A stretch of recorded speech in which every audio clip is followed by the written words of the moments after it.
everybody. Welcome, welcome, welcome. Let's see. I got this right.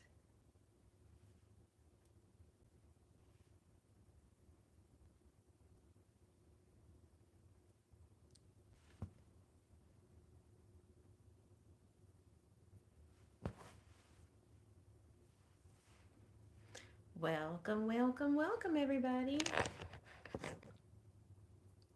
I want you guys hop on in here. You guys can ask me anything at all. Anything. Welcome, welcome. We're back.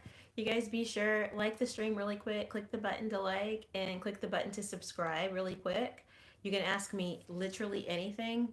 Anything at all. You can ask about your own life. You can ask about my own life. You can literally ask anything. Bible, career, family, relationship, anything. Current events. You can ask me literally anything. Just go ahead, pop it in the chat. And be sure to like really quick and subscribe. We're doing Ask Me Anything. One of the people who were just on my stream posted their song in my chat, and it was such a cute song. I enjoyed it. Mr. J is asking, how do I balance work, which is fishing, hunting, gym, gaming with wife, or should I cut one? Ooh, I recently had to deal with something like this as well. Um, I think you first have to know what is your highest priority. And I'm going to tell you, God is your highest priority. That's the number one highest priority in that order. The second highest priority, because if you don't have your relationship with God, everything is going to feel really strained. The next priority is, survival and wife are kind of together. So you have to work and survive in order to provide for the wife. If you're in a box, the wife is not going to be very happy if you live inside of a cardboard box. Um, I think that's the other thing. So, yes. By the way, I'm going to finish what I'm saying, Mr. J. Space Cat, I loved your song. Everybody who's on the stream, be sure if you can go to Space Cat underscore muffin and go listen. I love this song. Bravo, bravo. And the song, I listened to it more than once. And so it took me a while to come back on my stream because I was so busy listening to it. It's such a cute, cute song, and your voice is so, oh my gosh, your voice is everything. You've got like such a pleasant, sweet sound that honestly, I could just go to sleep listening to how you sing that song. I thought it was great. Kudos, kudos. You have a really, really beautiful gift. Everybody like really quick. Click the like button. Like really fast. Share it really fast. Subscribe, subscribe, subscribe. I'm giving advice. You can ask me anything. You can ask me about my personal life. Yes. I think your song is incredible, Space Cat. Everybody, go check out Space Cat and the cute little song that was posted. So Mr. J is asking me about work life balance, balancing work, which is fishing and hunting, balancing the gym, balancing gaming with having a wife, or should one thing get cut? Everybody, really quick, subscribe. Hit the button to subscribe. Hitting the button to like the stream really quick. Everybody in there, just hit the like button. That costs you nothing. Just hit the button and then hit the subscribe button and then keep watching because we're gonna talk good stuff here. Um, Here's what I recently had a situation. So I recently was teaching dance. I'm in school full time. I'm in college full time. I work a full time job. I'm also a mother. And I don't have the help of a man to help me either, right? So that's my actual life. So I was doing all of that. I had to cut something out, is what I had to do. I had to first decide what is my priority. And my first priority is God because I do all things through Him, with Him, and in Him. Everybody, really quick, subscribe, share, like the stream, and then come on back in because we're talking about work life balance really quick. And then we're going to ask anything else you want to ask. Just pop your questions in the chat, and I'm going to get to your question. So the first thing I did is I had to think about what are my priorities. And God's my first priority. And it really doesn't matter if everything else falls off. God's my first priority. So I feel like the more stressed I get, the more deeper I go with the Lord, and I just pray. And that's what I do. I wake up and I find myself on days where I feel like I'm this high and this full. I'm like, you know what? I'm just going to stop, and I'm just going to stop right here, and I'm going to start this morning out right. And I'm going to give my time to the Lord, and I'm going to talk to Him about what I need. And that's literally how I start my day. So a lot of times it's like when I'm feeling overwhelmed, I sit there and I'm like, God, I looked at my assignments for school. It is too much. It is too much. I have too much work right now. And then I say, God, I need you to help me focus. I need you to help me focus. I need to like zoom through my work day. I need to be able to really focus. Or I'm like, God, I need you to help me read faster. Do you know that God has helped me read faster? He's helped me do that. So I literally go to God with whatever, all my little silly things.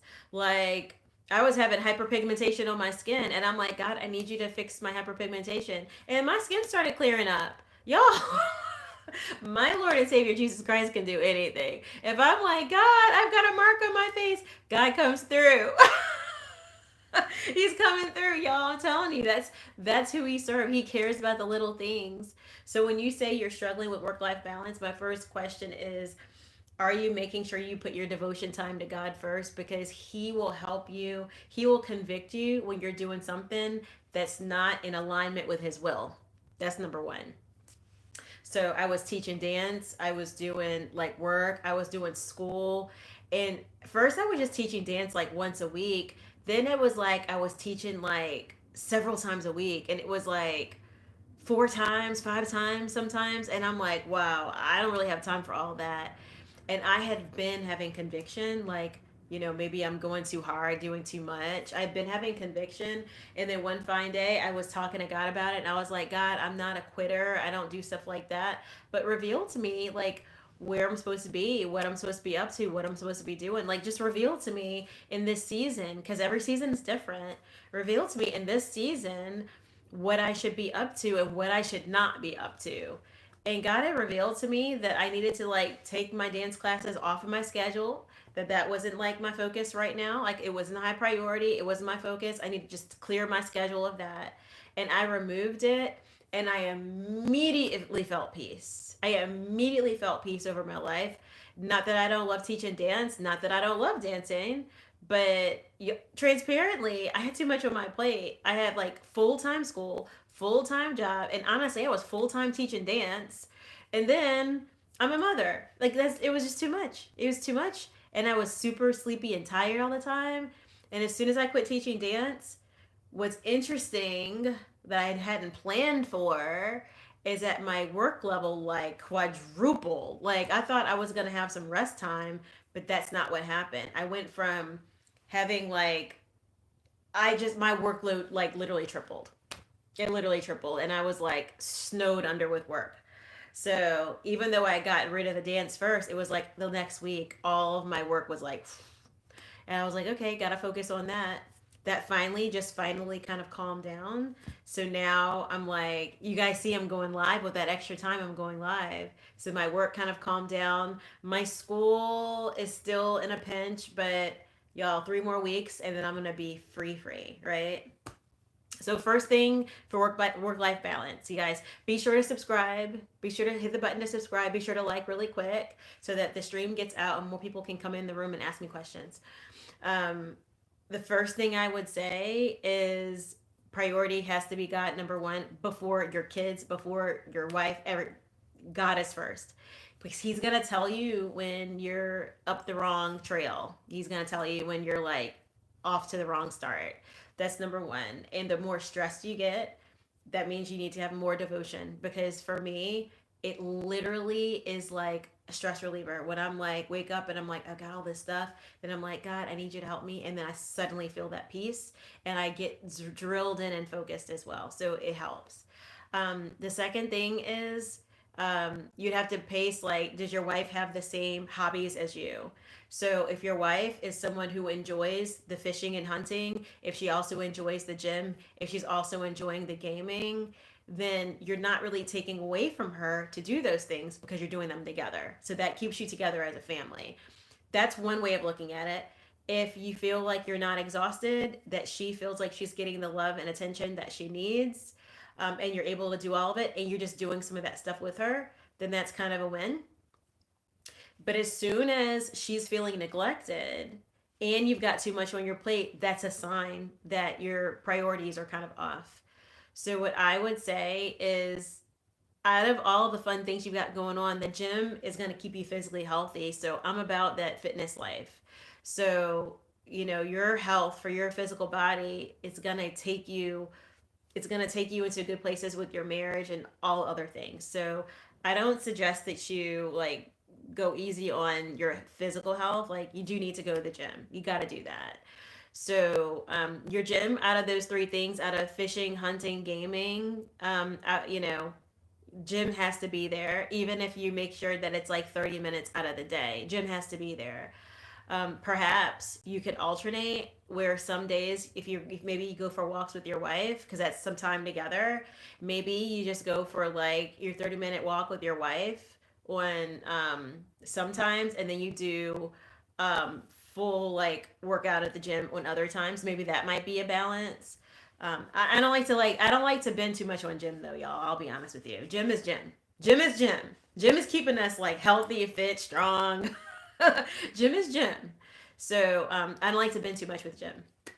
I'd rather you bend with gaming and fishing if those are things that you don't do together as a family. Then I would say, if they're both the fun things, I would say pick one and focus in this season on that one and enjoy that one. So that if you like to fish and you like to go every weekend, then you're like, okay, one day out of the weekend I go fishing. If you're doing something separate from your wife that you love, I honestly think one day a week that you do that is more than enough, because after that it takes too much time away from the family. So whatever that thing is, 4 times a month, if you take that one day, I think that's enough. And after that, it starts to carve away, because don't forget, you're already working 8 hours a day, probably 40 hours a week. That's taking time away from your family. Unless you work from home, then you're together. But if you're not, if you have a regular job, then it's taking time away. So I would say either fishing, gaming, hunting, count that as one. You can alternate and do fishing one weekend, gaming the next, hunting the next. But it's one day a week that you get for your fun things. And after that, then you're going too hard on the fun things. And I say that as someone who really, I love salsa dancing. That's my pastime. I will tell you that at one time I was salsa dancing. If I wasn't teaching, I was just dancing, and I would be dancing 3 to 5 times a week. So, how would that work if I'm trying to date somebody? Well, it didn't work. I would be getting dumped, or I'd be doing the dumping, whatever. So, that's too much time. That's too much time. That's not a good balance if you want to keep someone in your life that you love. So, y'all, be sure really quick, like, share, subscribe really quick, hit the buttons, and then come on back in. It's too much time away if you really love someone. So, marriage has to be a priority after God. It has to be a priority. And I would say it's right there between your work and your marriage. It's kind of like, yes, marriage is important. Yes, work is important, but work is important for the purpose of maintaining your marriage. It's not that work is more important than the marriage, but you need it to maintain the marriage, because you need to be a provider as a man. You have to be a provider. If you're not providing, the Bible says that it's worse than an unbeliever. So you have to be providing. So it goes along with being a husband. So it goes along with having a wife. So you can't just quit and not have a job. So you got to have the job. So having it means there's balance. So if you're doing something that's taking you away from the home too much, then is it worth the risk of being away from your wife too much? You know, that all is a balance, because if your wife works, then it may be more of an impact. If she doesn't work, then maybe you can work a little bit more and it's not an impact. So it all has to fit together. Everybody's picture and their package is a little bit different. Don't sacrifice your marriage for $2 or $3 extra an hour. Don't do that, because those are kinds of things I did when I was married. I would like work too much and stuff like that. And now, guess what? Now I don't have a marriage, and now I have to work all the time. See what I mean? Like, it kind of at some point backfires, and then you're like, what you thought you wanted, you end up getting all of that. Does that make sense? So you don't want to go into the whole being too much of any one thing. If you're following God and your eye is on Christ, the Holy Spirit's going to convict you when you're doing one thing too much. That's number one. Number two, for hobbies, one day a week is more than enough, especially if you work. As a man, you are working and you should be. So, one day a week for hobbies is like a hard limit. Anything more than that has to be a shared hobby. So, like, if you're doing one day a week by yourself, good. If you're doing a shared hobby, maybe both of you guys like fishing, then that's togetherness. That doesn't count against you. But when you're doing it alone, one day a week is the max you can get. That's a rule, and that's a rule given that I love my salsa dancing. If I'm in a relationship, I can't do salsa dancing more than once a week. Like, I will lose the guy, and they will be like, "You love that more than me." And honestly, I even limit it. I don't even do once a week personally because I know that doesn't feed my relationship, right? So I don't like at this point I don't even do once a week, but we're talking about dating versus marriage. Marriage, you live together, you're getting some quality time, you wake up, you go to sleep together. Dating, you're not even getting all that. So yeah, hope that helps. You guys pop your questions in the chat. It's Ask Me Anything. Be sure to subscribe really quick. I'm going to take any of your questions, any literal question at all. It doesn't matter what it is. Pop it in the chat. It could be about me, about you, about family, about work, about health. I'm a nurse. It could be about Bible. I'm a Bible scholar. It could be about anything. Miles, hello, hello, hello. Welcome, welcome. If you guys have questions, it could be kid questions. You can pop your kid questions in the chat. Hody needs relationship advice. Good. Pop it in the chat.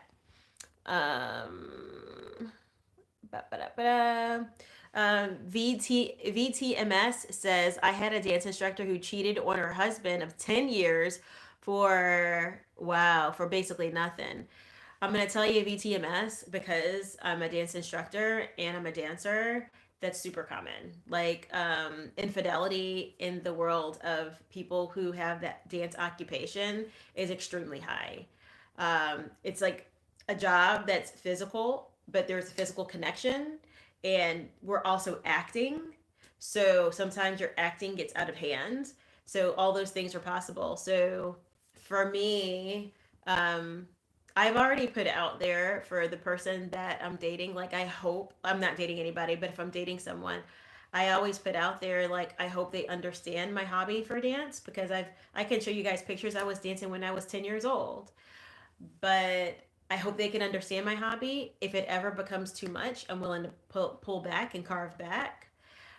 If they ever feel uncomfortable about somebody that I'm dancing with, like, A, they're welcome to be there with me. But B, if they really feel uncomfortable, I'm willing to like move away from all of that.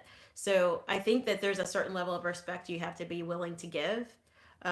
This is serious partners. This is not like some casual dating business. We're talking about people that you're married to or planning to marry, or you're trying to move in that direction where you're like literally trying to settle down. You can't be playing around with stuff like that. But yeah, there's a lot of infidelity in the world of dance, which is also why I try not to ever date dancers. I just try not to because I have not found them to be very loyal or people that you can take seriously. Although some dancers do get together and get married, but when I see that happen, usually it's because they got together, they got married, and then they left the world of dance altogether. Very few of them I see get married and then still mingle with the world of dance. Not a lot of them do it. If they do it sparingly, like, 6 times a year versus every weekend. The ones who do it every weekend, they have their respect. Everyone knows that they're together and they have like this mutual respect, and everyone understands that that's their personal, like, group hobby. And I don't see any issues with their relationship, but there has to be like a lot of trust there. Be sure to subscribe, everybody. Subscribe. Um, let's see. Andrew says, let's go from Kentucky. Oh, welcome from Kentucky. Space Cat still in here, going strong. I may be a Valley girl. I apologize if I am. Ooh, Andrew says, sometimes I think God speaks to me through my children. Ooh, in the end times, the children are supposed to be able to prophesy. And I will tell you, I honestly do take direction from my daughter. I think that she's often very wise, a very wise individual. So if you happen to be blessed with a child who has that gift of wisdom or has a gift of prophecy, or just, you feel like, gosh, they have a unique way of looking at things, then receive it. And if you make a mistake with your kids, be willing to apologize that you made a mistake. Like, these are the things I've learned from being a parent. Like, sometimes I mess up and then I'm like, I'm sorry. And you know what's beautiful about kids? They are so loving and they are so forgiving. um, Mr. J says, I don't have a wife. It's all hypothetical, but I just want to make sure it's enough balance for one. Okay, that's really smart. See, you're somebody who's ready for a wife because you're thinking about how to keep one. That's how I know you're ready for a wife. You're thinking about, how do I make all the things work? Yeah, if you've got a wife, one day a week to yourself is more than enough. And even that is a little bit of a balance. One day of alone time stuff. After that, it's literally too much. And you have to kind of attract a wife who's not super duper needy dependent type, right? There are some wives that really need a lot of personal time, and a day away once a week, it just seems like too much. um, it may be like a couple hours in that day. Maybe your top is 4 hours tops. So the more she's got her own things going on, probably the more you can get away with once a week. If she has fewer things going on, it's gonna be harder to maintain the happiness in that household, if that makes any sense. So I personally, I don't like to date somebody who doesn't have anything going on. If they have nothing going on, I'm not gonna be the right fit for them. I could just tell you right now. I went out with a guy. He had like nothing going on. It drove me nuts. It was like clean over in a second. Like, I couldn't do it. I couldn't do it because, think about it. They're sitting there bored and they're getting all of their entertainment from you, and you have, like, I juggle many things. I juggle many, many, many things. So even if I'm like married, I can tell you, maybe I won't be dancing often. Maybe I won't teach dancing that much, right? But I'm still gonna probably have a job. Probably I'll have a job, unless I find somebody who's rich and they say you don't have to work. Then I'll be like, thank you, thank you. I didn't want to do that anyway. But you know, most of the time people work, right? So if you're working, then that's one stack of time that's already blocked off. So I can't just be running around just having my own fun on the weekend now, right? I'm trying to be getting together with my husband on the weekend, so got to be careful with how you split your time. Um, Space Cat says, I commented the link on my song to your list. Yes, I saw that, Space Cat. That's how I found your song. Actually, I tried to click the button, it didn't work. And then I actually just clicked your name and went to your profile and then found the song, and then I still watched it. So yeah, that's how I found it. Um, and you're welcome. And I subscribed for you, Space Cat. I subscribed. So, and I wish you all the best with your music because your voice is very, very special. Mr. J, you're right. Shared hobbies make it easier. Shared hobbies make it easier, but I think also, I've had this thing. So before I got saved, I was super needy and I wanted to like have every waking moment with my partner. That's how I was. After getting saved, I want every waking moment with God. I don't know if that makes any sense to anybody, but that's how I feel. I want so much of my waking time with God. So what happens, like, let's say I try to date somebody and they're not saved, what happens is they just get a lot less time from me because I'm still going to have my time with God. It's as simple as that. I mean, so if they're like, hey, I don't want to go to church, or I don't want to read Bible with you, or I don't want to hear about what's going on in your spiritual things, then I'm like, okay, I don't share it. And just me and God, we deal with that stuff. And then they get what's left after that, because that's why I say God comes first. So no, you're not gonna King Solomon me and take me away from my Lord. um, let's see. Vape King asks, "What if you're retired and wealthy? What's the question? What if? Are you talking about work-life balance, balancing a wife if you're retired and wealthy? Be more specific so that I can properly like get your question answered. I want to make sure I'm getting it right. Y'all be sure to hit the button for like and be sure to subscribe. We're talking about anything. Ask me anything, anything. It could be about me, it could be about you, it could be about your family, your work, my things, my preferences. You can ask anything. Vape is asking, what if you're retired and wealthy and then you expect him to go back to work? Ooh, hold on, Vape. What? Okay, Vape. Let's talk about settling down really quick. When we pick a partner and we are like grown, right? So if you're retired, then you're grown. If we're picking a partner, our partner has to fit into the life that we currently have today. Like that's what needs to happen. If our partner doesn't fit into our current life, then it kind of becomes what's the point, right? Because are we trying to throw away our whole current life? Are we just trying to find someone to fit nicely inside of it who wants to be in our life and who we want inside of their life? Like, that's the thing. So, we don't want someone to come into our life and then just turn it upside down because that's not good. That's chaos. I would be very, I'll put it this way. If somebody comes into my life, I want them to be able to make suggestions and I want to be able to make adjustments for them.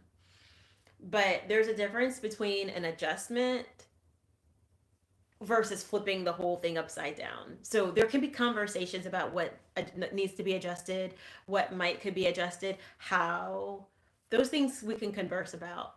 But there's a certain point of adjustment that might become toxic.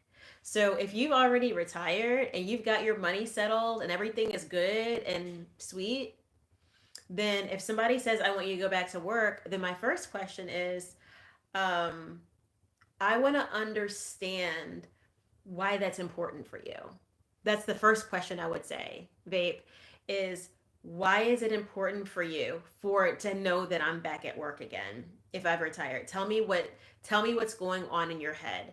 I think if you ask that question, you're going to get exactly the information that you need because what you may uncover when you say, why is that important for you for me to be back at work, like physically there at work again? You may uncover that there's a worry in the woman's head. There may be a worry that there's not enough money saved. That might be the worry. So then you can actually have that conversation and address that by saying, this is my financial position. I have enough money saved. It will take care of blah, blah, and blah. So if that's now no longer a worry, can we restart this conversation and like take me going back to work off the table? Because if your worry is not the actual work, but having optimal funds, if you can guarantee this is the optimal, these are the fun, this is the range. You maybe you don't share that with your partner. I don't know. Everybody's different. Honestly, with my partners, I've always shared like pretty transparently money talks and debt talks. We've had those conversations in most of my relationships. It wasn't a pull, it wasn't a tug of war. It naturally just came out. Like one guy was like, you know what? I got divorced. The money is tight. I'm just gonna have a roommate for a little bit. I was like, okay. Another guy was like doing very well and really giving me advice on how I should handle gaining more money on my promotion. I was like, I'll take that advice. Another person had gotten divorced, lost everything, and financially was like super duper strapped for a time period. And he just told me, and I understood because I've been divorced before and I've been strapped in that way before. So I understood. So I always found it really good when it just naturally came out in the conversation and talking about like how life is going. So it came out that way. It didn't come out in a way that felt like I was interrogating or that it didn't come out in a way like that I wasn't trying to get at their money specifically or anything. It was just I cared about how their life was going and we were just talking because we were talking and it came out in the conversation. Like the amount of money they made, they volunteered how much money they made. I didn't really ask and they volunteered. I was actually engaged to someone and I didn't understand their financial position and I didn't trust their stewardship of money. And eventually I ended the engagement. But I was engaged to somebody some couple of years ago, and I didn't understand their financial position. Actually, both times I was engaged, y'all, I've been engaged a couple of times. I'm single by choice, first of all. I've been engaged a little bit. But, anyways, technically, legally, I've only been engaged once. Well, when I got married the first time I was engaged, obviously. And after that, I was engaged once, legally engaged. However, I was like informally engaged a second time. Like the ring was getting about to get made, and then I was like, no, it's not gonna work. Before the ring got made, I was like, don't make the ring. Don't do that. Don't do that. So I ended it there. But in both times I was engaged after I was married. After I got married and divorced, the both times I was like in my near engagement / engagement. Both of those times, I will tell you one thing that I think was, I'm gonna say now, I'm gonna say it's a red flag. I'm gonna go ahead and say it's a red flag. Even though back then I wouldn't have said it's a red flag, you have to remember I didn't ask them about money, but I also didn't need any money. Does that make sense? I never asked, like, how much do you make? What can you provide? Blah, blah, blah. Because I also didn't need their money. I didn't need them to provide me anything. I didn't need anything. I didn't ask anything. But what's interesting is that I didn't get a lot of information about their exact financial position. So I didn't get a lot of information about how their businesses were running, how much money they were bringing in, how much level of debt they had, how much liability. I didn't understand fully like liability and debt, and I think that that's a bad idea. I think like marriage is too serious to not understand liability and liabilities and finance just a little, even if it's broadly. Even if you understand their range is like, okay, they make 40 to 60, you're like, okay, they make 40 to 60, all right. 40 to 60 can be a real problem if you've got a lot of liability, and then it's not really a big deal if you don't. So it's not about how much money a person makes anyway. That liability thing actually, like, okay, is, you know 1/3 of your income going to your car. That's tight. That you already super tight, because then you're probably going to have a third of your income going to just having a roof over your head. That means you live paycheck to paycheck all of a sudden. Does that make sense? So understanding, even if they don't tell you precisely how much money they make, I think you could also ask the question differently and say, well, how much do you think is the right amount to spend on? Because you got to talk budget a little bit. You could say, how much money do you think is the appropriate amount of money to spend on housing, cars, and then the discretionary things? Like, talk to me about how you would carve that out. If they say that they want to spend 1/3 of their income on a car, I'm already in my head flipping out. I'm flipping out because a car is a depreciating asset. I'm flipping out because it's a waste. Basically, it's a waste of money. Does that make sense? So if you're spending 1/3 of your income on a car, now I need to feel like you got savings, you got plenty of cushion, your job is stable, that you're not like always laid off, always this, always that, always something coming up. If that makes any sense. If somebody is saying like, I spend 1/3 on housing, well, housing costs about a third. That's what it is. Cars don't have to cost a third, although right now, even a used car is super expensive right now. So, you have to look at that. If they've got to pay their child support and their child support is a good 1/2 or 1/3, they're already super strapped. Do you see what I'm saying? So you have to understand some aspect of that, because once you're in the same house, people really do have serious discussions and debates about the finances. Like, that eventually is going to come up, even if you don't talk about it before you get married. And eventually, if something doesn't get paid on time and the lights are about to get turned off, even if you're not the person who normally pays the bills, you're going to get looped in when the electricity is not running and when the lights are turned off. You're going to automatically know something happened. Or when, like, someone's coming to put a lock on the front door, you're going to know something went wrong. Like, eventually it catches up, even if you don't try to talk about it. So honestly, I would prefer a partner who just talks openly about it and just says, "Hey, I got this much liability. I got this much, I got this, I'm taking care of my kid in this state." Just put it all out there, because if you have it all out there, then you can say to yourself, "Okay, in order to move forward, we have to control our discretionary spend." What does that mean? Well, maybe we don't have cable. Maybe we don't go out to eat every weekend. Maybe we sign up for this gym instead of that gym. Maybe for in the summertime, we walk around the parks and around the house for free. And in the winter, we have the gym. Like, you have to start getting super strategic at that point. But yeah, if someone says to me, if I'm the guy and the girl is like, "I want you to go back to work and you're retired," I would want to know why is that important to you that I would go back to work? That's the first question. Don't just say no. Say, why is that important? Because you want to understand there's gotta be a worry there. She's worried about something. She's probably worried about savings. She's probably worried about running out of retirement money or having retirement money. Or she might know that her income is really off, her liabilities are really high, and she's worried about how we're going to take care of all that, and she might need your help. It's going to uncover whether she needs your help, whether she is loved best through financial security. Because I'll be honest with you, my dad's always been really good with money. So I feel a lot of security in a man when I know he's good with money. I feel very protected by a man. Does that make sense? He's always been good with money, and I don't know a lifestyle where, like, oh man, the lights are going to be off. They're going to be this, they're going to be that. So then when I have a man who doesn't do what my father has done, I automatically feel like stressed. I feel stressed, and then I'm going to fall out of my feminine, because if I feel like the lights are going to get turned off, then I'm not no longer safe here.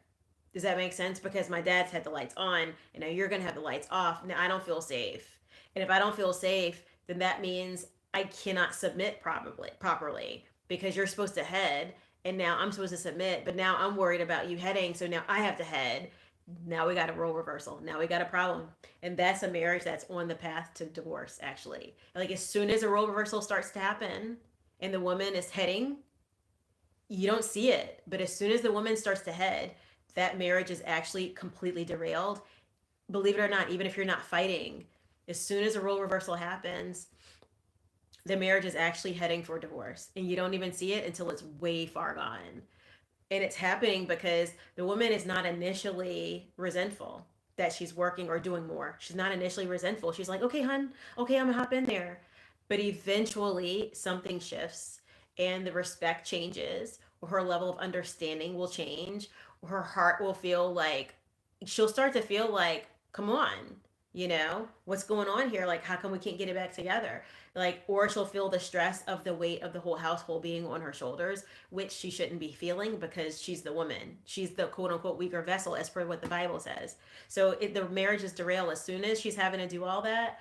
There has to be an exit strategy for her doing more. Like, she can do more for a short period of time, but there has to be an exit for it to get back into its regular man head and woman follow. It's got to get back there. If it's not getting back there, then the marriage is in trouble. Even if you're not fighting, the marriage actually is on the rocks. It truly, truly is.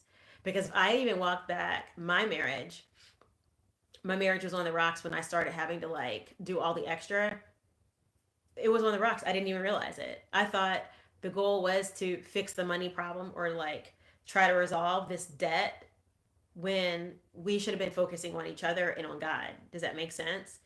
There was already a role reversal. I was falling out of my feminine. I was already starting to worry inside, getting anxious and worry, and then like trying to solve my own problems independently. And independent means independent of him and independent of God. So that role reversal was starting to happen, and then you start to feel some, as a woman, you start to feel some kind of way at some point. And the point that you feel it, it happens all at once. All at once, you're like, "I'm unhappy." That happens all at once, but you've been working toward it for a while.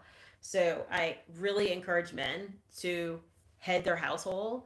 However that looks, try to head it in terms of figuring out ways of taking weight off of the woman, even if she makes more money than you, because that's just how it is, because maybe she's a doctor and maybe you're a construction worker.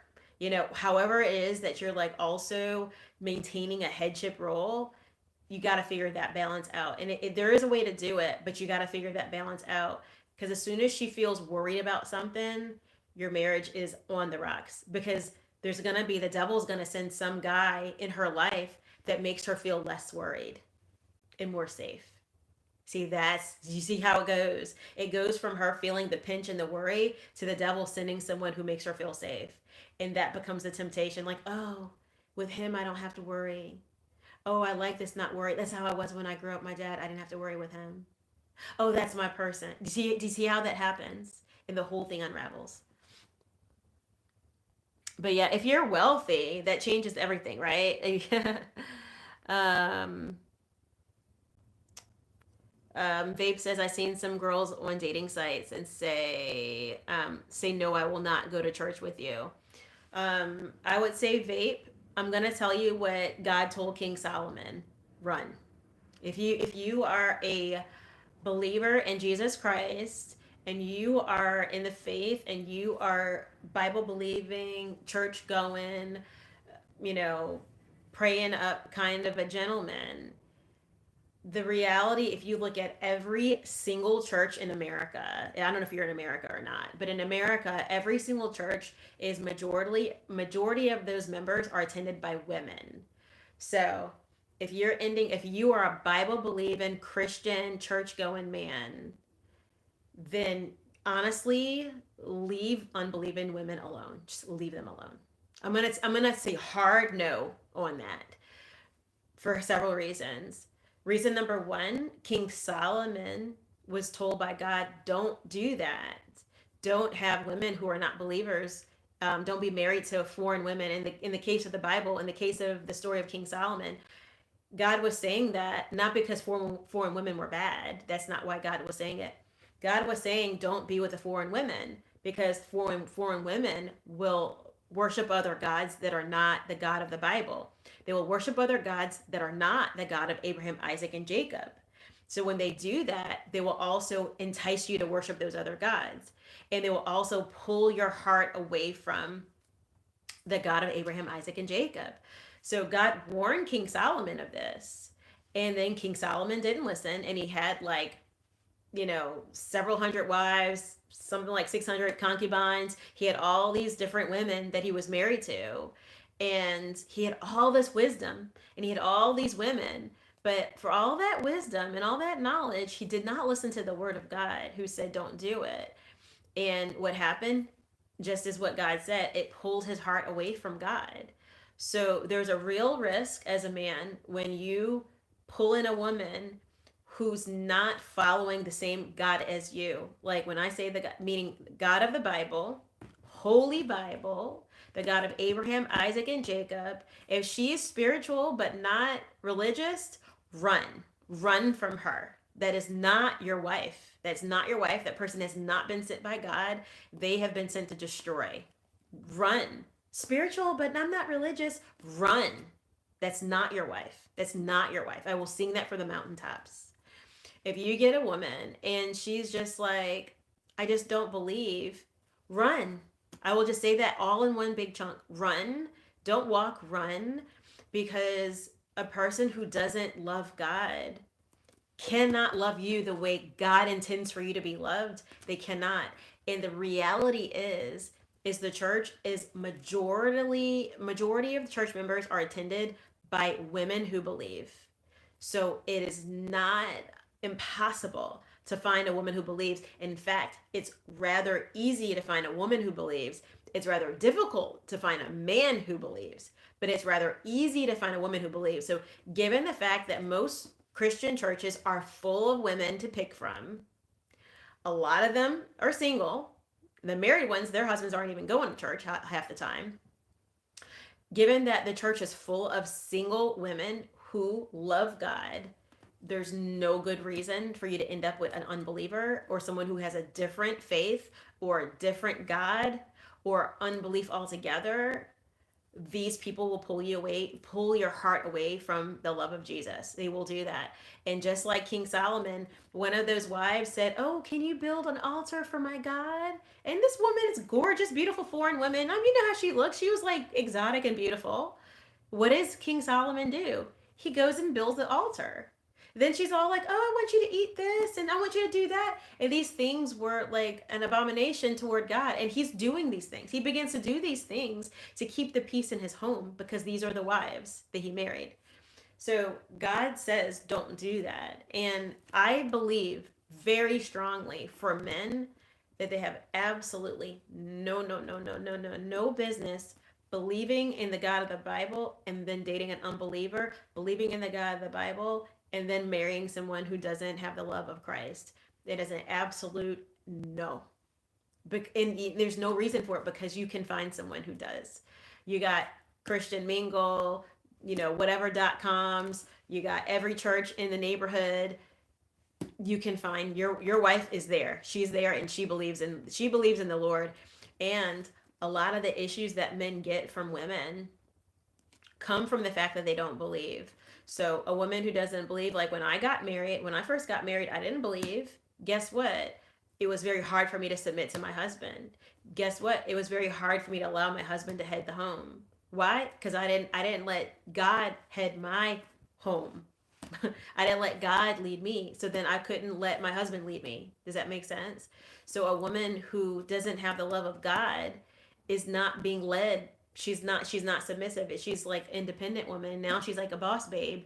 Those people are not good for long term. They're not. They're not. You know, call it what you want. You can't keep them. Those are the ones you throw back. And honestly, it's self-destructive because they'll come into your life, they'll uproot everything, they'll try to take something and turn it upside down, they'll try to have dominion and control, and it will destroy your marriage, it can destroy you, it can destroy your finances, your household, your stability. And if you're retired, you can't get those things back so easily. So it is so destructive. So especially if you're wealthy and retired, if you are wealthy and retired and you believe in the Lord Jesus Christ, you reduce all of your risk by finding someone who loves Jesus, someone who has the Holy Spirit, who is led by the Holy Spirit, is going to ensure that you are properly being cared for. And wherever she's messing up, you're not the first person to tell her that she's making a mistake, because God's going to be like, you're messing up. Because God checks me. God checks me all the time. So that's the thing. Once you believe, like, my self-discipline is level 10 because I believe in God. So it's super, I mean, I'm not perfect, but do you know what I'm saying? Like, compared to when I wasn't saved, my self-discipline is so strong that it would make it really, really hard for me to be with someone who didn't have self-discipline, if that makes any sense. Which is pretty much why I don't really date, because I don't have in my pool a lot of candidates who have a lot of self-discipline. They may love God, but they don't have self-discipline. So then that's still an incompatibility. Because for me, it's not, they don't love God, they don't love God. They do or they don't. But if they don't have self-discipline, then they're expecting me to behave in a way that's not disciplined. And that takes me away from God. Even if they say, I love Jesus, I know him, but if they don't have discipline, they're expecting me to behave the way they do. And it pulls me away. So I don't date. Does that make sense? So it's not that easy for me to date, just because I would say where I live doesn't make it easy for me to date. But I'm hoping to go back to like a Christian town where it will be easy for me to date. So I think when I get back to Texas, I think it'll be easier for me to date. And I think I will date a lot more. But in Atlanta, I don't even try it. It's just not the right kind of town due to the culture. The culture is very worldly. So I don't even really bother with it. I got another question from Mr. J. I go to this church and wore a short sleeve, nice shirt one day and have tattoos and got a lot of criticism, even though it's biblical tattoos. Should I feel obligated? Should I feel obligated to feel? Okay, I think I got your question, even though it's like not quite finished. Um, I would say, oh, should I feel obligated to feel bad or find another church? Um, that is a really, really, really interesting question. I would say number one, what are you getting out of church? because the going to church is a very, very, very personal decision. Like, I just left the church that I was going to. So going to church is a very, very, very personal decision. So first you have to ask yourself, what's my highest two or three needs out of church, or what is my highest need out of church? So if your need out of church is the word, and that's a higher need than the fellowship, then if you're getting a good word, then maybe for now you continue to go there. And every now and then you visit other churches to see if you feel more at home and you still get the good word. Um, I would say it sounds like, if you're worried about what they think, it sounds like you do have some level of fellowship at your church. And that's what I was missing out of church recently, is I was getting a word for a while and that was sustaining me, but I wasn't getting good fellowship. So I was like, I really need stronger fellowship. I need to feel like I'm in a community of people that are like me. You guys have to realize, like, in Atlanta, I do not have a community of people like me. I do not. I mean, if I want to go out and do my salsa dancing, I have a community of people that do that, but I do not have Bible believing, self discipline, Jesus, like God fearing, the like love of Christ all day. I do not have that community here. And that for me is the biggest reason why I am ready to leave Atlanta, because I do not believe that as Bible believing Christians that we are meant to be in a world that's isolated, alone. I believe we're supposed to be in fellowship with other believers. And Atlanta is not a Christian town. It just isn't. I can't make it one. I can be on the YouTube all day long and spreading the gospel. It doesn't make this a Christian town. I'm an oddball here. So I need to pray into it a bit to make sure I'm not being like, selfish about it. Maybe Lord needs somebody here that's Bible believing to spread the word. I want to make sure I'm not being selfish about it. But if it's just me and God's okay with it, I'm going to head back to Dallas, because I'm supposed to be in fellowship with other believers. If I'm going to maintain my walk, I'm supposed to have that. Like, the Bible calls us to be in fellowship with other believers. So, um, if you are still getting okay fellowship and you also feel like you're getting good word, then maybe you don't need to leave the church.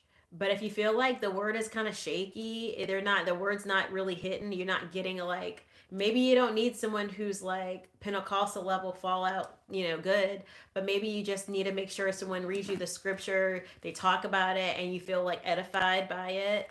If you feel like you're getting enough of that, you know, then maybe you stay with that church, because it is actually hard to get everything you want out of your church. And certainly every church does not hit like a knock it out the park message every single week. We can't expect that because they're human. But maybe the fellowship part, you do need that to hit. You need that to hit regularly. So my opinion is, I don't think that Christians who understand the Bible should be judging you. Number one. B, if your tattoos were before you were saved, then it really doesn't matter, because all of us have sin and we all have fallen short and we all needed a savior. So if your tattoos were before you got saved, then it really doesn't matter. If your tattoos were after you got saved, I also don't think it's that big a deal. Personally, I don't. I mean, I was telling one of my closest friends from my Bible study, we talked about tattoos because she's saved and she wants a tattoo. I personally, tattoos are not my thing. I'm not into body art. Um, I'm not into it. So I won't go get another tattoo now. I have a tattoo from before I was saved. When I was unsaved, I had one. But, you know, I don't I don't feel the desire to do that now. I don't have the desire to, and I don't really love body art now. I think like what's most beautiful is like very, clear skin and, mark free and tattoo and paint free. I think that's more beautiful. I think there's something so beautiful about how God created us so naturally. So for me, I don't have that desire. That's just how I'm made. But do I think it's a sin to have a tattoo after you're saved? No, I don't think it's a sin. That's my opinion. The Old Testament, where they talk about the tattoos and stuff, that's before Jesus. That's before grace. So if you have a tattoo, know you're not going to go to hell. And also, people shouldn't be judging one another. Um, but if it's my personal preference, no, tattoos are not my personal preference. I don't prefer to date somebody who has a bunch of tattoos. I don't prefer at this point to have a bunch of tattoos. So that's a personal preference of mine. But I don't think it's like, I don't think you're going to hell. I don't think you're sinning to have one. I don't think you are or anything less than a child of God, even if you have one. But personal preference is not my preference. I think that that's more of the risk is if you've got the tattoo and you're trying to attract a godly woman, you have to ask yourself, is that going to jeopardize your ability to attract that woman? Um, that's something to think about. Like if she's like me, you know, I suppose if everything else was in place and the guy had tattoos, I suppose I wouldn't, I wouldn't make a big deal of it. But everything else needs to be in place too, right? It can't be that like he's in his flesh and he has no self discipline. He's got a bunch of tattoos and he doesn't really love God. And now I'm gonna have him. Like no, it's too many things off there. So I think it's easier to not have them, but yeah, they shouldn't be judging you for having them. It helps me understand where they're at mentally if they're judging you because you have it. Even if you got it after you were saved, it sounds like you got it after you got saved, and it's a Bible tattoo, kind of Bible related tattoo. At the end of the day, it doesn't matter if it's biblical or not biblical. It's for you. Maybe you appreciate art, you like it, you like art, you put art on your body. Um, if you're okay with it and you love it, if you love it, then who cares what they think? You know what I mean? If you love it, then maybe you want someone who loves those things. You know what I mean? Maybe that's really, really important to you.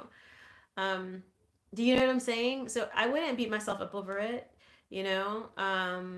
But if you feel like it's them being a little fussy about it, if you feel like it's showing you their heart and you feel like this isn't your church home, then, it's something to consider looking to see if you can find another church home.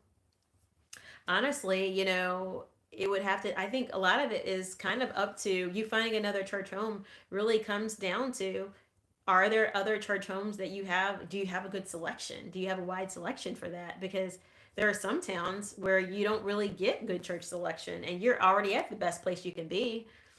So you just live with it. You live with them being a little, judgmental and you move on. You're like, well, you're not my wife anyway, so who cares? I'm at the point in life where I want to be able to be the person who makes some adjustments for someone else, but I don't want to be doing the whole like turn it upside down. No, no, no, no, no. But I do want to be flexible to make some adjustments, but once the adjustments are like I dated one person and they were wanting me to take a vow of poverty. And I was like, that's not biblical. Number one, like I'm not supposed to live in poverty. I'm a child of the King of Kings. Why do I need to live in poverty? He's like, oh no, no, we need to take a vow of poverty. We need to do that. I'm like, no, I'm not doing that. I'm gonna take all the things that I've earned and just give them all away and live in poverty. I'm not doing that.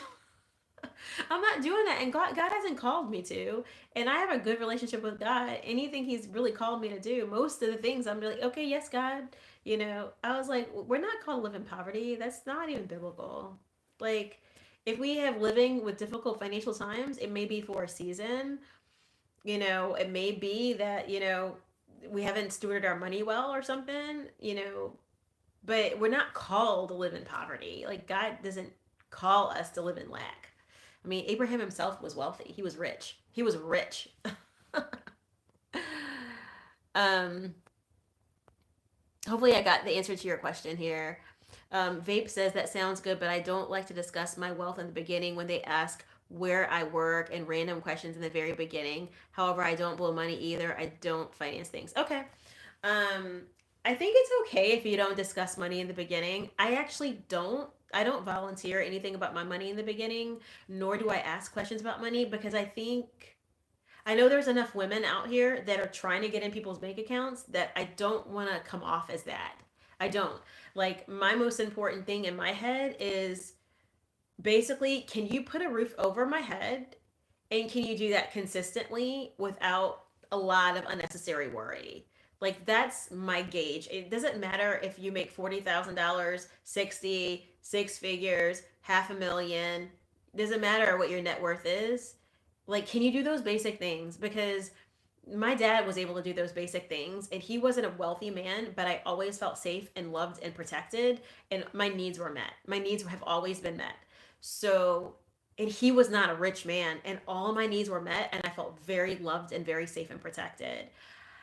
That I need to feel. I need to gauge, and I can gauge that, by the way, guys. I can gauge when I'm with someone and those needs are not met. And I don't need to see like the dollar signs in their bank or lack thereof. I don't need to know if they make six figures or 250K or what. I don't need to see that to understand that feeling that I get with my father, that peace feeling. When as soon as I'm with someone and I feel that pinch feeling, I know it. I know that feeling. I don't know how I know. I just know. So I don't really even ask questions too much. But usually when I'm with someone and they're very just comfortable with me because they know what I'm about, they volunteer those things. They'll say, "Oh, I've got this much debt liability. I've got this going on." They'll just tell me, and I wouldn't really be asking. It'll just come out in conversation, and then I'll just be talking about mine. It'll just come out in conversation, but I don't ask about it like on the first three dates kind of thing. And usually I'm already kind of exclusive with them when those things are coming out, or before, just before getting exclusive, those things are starting to come out. Um, but yeah, I don't think you have to go right into it, babe. But I think at some point you can give ranges. And so if you're extremely wealthy, then maybe you don't give dollars because it attracts people who want to take rather than someone who just can love you for who you are. Maybe you don't give like actual dollar, right? You would just maybe give a range, I make greater than 100K. You might say that. Maybe if you feel safe, you're like, I make between 100 and 200. I'll make one. Maybe you don't give the range, right? Maybe you just say, I make more than, or I make less than. You can say things like that and give people a sense. I make less than this. And the way I do this is how I feel comfortable talking about money.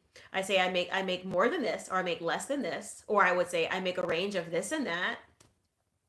And then I would say the way I divvy out my budget is I spend like, 1/4 on housing, 1/4 on the car, 1/4 on discretionary spend, and 1/4 on raising my kids. And then I end up saving about this much, I end up saving monthly. And I'm set up to retire at 55. Like, that's enough information. That's enough of a picture without you without me knowing anything. Does that make sense? Like, that's a good way of discussing it, but I think it should be discussed when you're being serious with someone. But I think you can package it that way. And if a woman hears that you make greater than this or less or around this range, and that you've got your budget the way it needs to be, and that you're able based on that budget to retire at 55, that's enough information. Actually, you like, my liabilities are 1, 2, 3, and my projection for being out of debt is 10 years or 20 years, or my major debt is student loans. I project that I'll be done with that in 13 years at this pace, given my current scenario. Like, that's what people need in order to move forward. They need to understand that maybe you have debt, but it's not crushing debt, or it's managed. You can still vacation, that you can still buy a home, that you can still keep a roof over the head, that you do have an emergency account, an emergency fund. Like, I think that's what people are looking to hear when they're worried about money. So when a woman is saying, "Can you go back to work?" My first question is she really worried that you don't have an emergency fund? Is she really worried that you don't have a good stewardship of finances? And perhaps, like, then you would ask, what are your experiences with men with regards to finances? She may open up and say, every time I turn around, I meet a guy and it seems like they're in between jobs. Or every time I turn around, it seems like they're borrowing money from me. And then you could chime in and say, well, I'm not the kind of person who's ever going to ask you for money if I'm in a tough spot. This person and that person, I have a relationship with this one and that one with my two buddies. They've got my back. I would go to them and borrow money if I needed to. I have a relationship with this bank and that bank. If I really needed money, I would sell off this extra car, or I would take out a second loan on my house, or whatever the plan is, which I don't recommend you taking out a second loan on your house, by the way. But whatever that plan is, um, you share the plan for like if you got into trouble, this is how you would scoop your way out of it. And I think that's enough. Like these are my liabilities, this is my projection to get out of debt, this is my plan if worse comes to worse. And these are like my two buddies who I think would be able to help me out in case of emergency, or I would take money from my 401k and blah blah blah blah, or my Roth IRA. Like there's a way of talking about it that gives a person all of the peace of mind that they need. Hopefully that helps. Um, um, on dating apps, once they hear that you don't have a job, they are done talking as if they've had a bad experience. At this point, at this point, they, if I hear somebody doesn't have a job and they're not retired, I'm running. I'm running. I say that because there is a consistent trend nowadays of middle-aged men who won't work. They're middle-aged men who've never been married who won't work. That's now a trend. And they're looking for someone who is in position to provide for them, like a mother. That's now a trend. So if you're seeing that, it's because of that. And now I can say that because I've seen it. At this point, I've seen it multiple times. Like first time I saw that, I thought it was a onesie twosie. But dating apps have changed because I don't know, when I was on dating apps, which I'm not using them now, not at this instant. I don't have nothing against dating apps, by the way, nothing against them. I just don't have the patience for any of it. But on a dating app, I started getting hit up. People say like, "Oh, like, you know, they be asking about my job or my income or my this and my that." And I'm like, "I don't even know you. What is this?" So when men are asking that, that's super red flagish. Like that's weird. Women used to be asking that of men, but now men are asking it. That's super weird. It's just super weird. It tells me that they're looking for something. They're looking for some help. And there's a difference between help because you're a helper, and there's a difference between that, and there's a difference between being a doormat and being taken advantage of. Because those are different things. When I'm in a helper mode, that means my guy is doing something that requires my help. But if he's not doing anything, then I'm not helping anymore. Now I'm in headship. That's the difference between help and headship. You're helping if the guy's already actively doing something, but now you're in a role reversal and you're taking headship. If they are not doing anything, you're now the head. And that is not the will of God at all. And only the devil works in a situation like that. It does not end well. Yeah, you guys make sure you like really quick, and y'all subscribe really, really quick. Hit the subscribe button. You can ask me anything. Go ahead, hit the subscribe button so I can get your questions, and also be sure to like like the stream. Go ahead and make sure you guys subscribe really, really quick. Subscribe, subscribe. Let me know what's up. Let me know, let me know. Let me know. Ask me anything at all, any questions at all. But you guys, Vape, you've been having some good questions. You and Mr. J, y'all have been on it tonight. Let's go, let's go. Y'all have been on it. Really quick, where are you guys watching from? Mr. J and Vape. I want to know what city you guys are in, just because I'm trying to think about the time zones. And y'all make sure you subscribe and your notifications are on, because once I get out of school in May, I'm gonna be live all the time. And I don't want you guys to miss it because I have such good conversations online. Let me know. Where y'all watching from? I'm kinda curious. Um, just curious. Because you guys are up late. But let me know. Be sure to subscribe. Be sure to like, share, subscribe. This has been a super awesome conversation. For those of you guys who just hopped on, we've been doing Ask Me Anything, which I absolutely love to do. It's always a fun time when you guys ask me anything. It's always a fun time. So yeah, let me know. And then I am going to hop off shortly, and I'm finally gonna try to go to bed. So Vape is in Arkansas. Okay, let's go, let's go. In Arkansas now, but may move back to Tulsa, Oklahoma, where okay. Okay, 52. Let's go, Vape. Let's go. Let's go. Okay, awesome. Very cool. Very cool. Let me know. Let me know, guys. Let me know. Where are you guys watching from? That's cool. Yeah, I'm in Atlanta, Georgia, but I might be going back to Dallas, which honestly is a very exciting possibility. So I'll be praying about it. It's one of those things I've just started. Honestly, this week is the first week I've started talking to God about it. The last couple days, I really finally, because, school is about to start winding down. And honestly, I just haven't had, I need to have like constant daily time talking to God about it and making sure it's the right thing. Um, I really do need that. So as I wrap up school, I'm gonna start those conversations and really be going deeper with God about it. If I need to fast and really seek God on the answer to this, I will. But if God is okay with it, then I will be going back to Dallas because I love it. I love it there. I love it there, and I feel like that's a place where I feel like I'm gonna be able to get the right kind of godly fellowship there. I feel like there's more of a possibility for there to be godly men there. I just think that possibilities are like that I would feel at home. Definitely I feel at home with my family being there, yeah, for sure. But I feel like I would be at home. I have all my parks and the things, my little routine that I like there. You guys know how it is. I love it. But let me know. Y'all be sure that you've liked, you shared the stream. Be sure you've subscribed.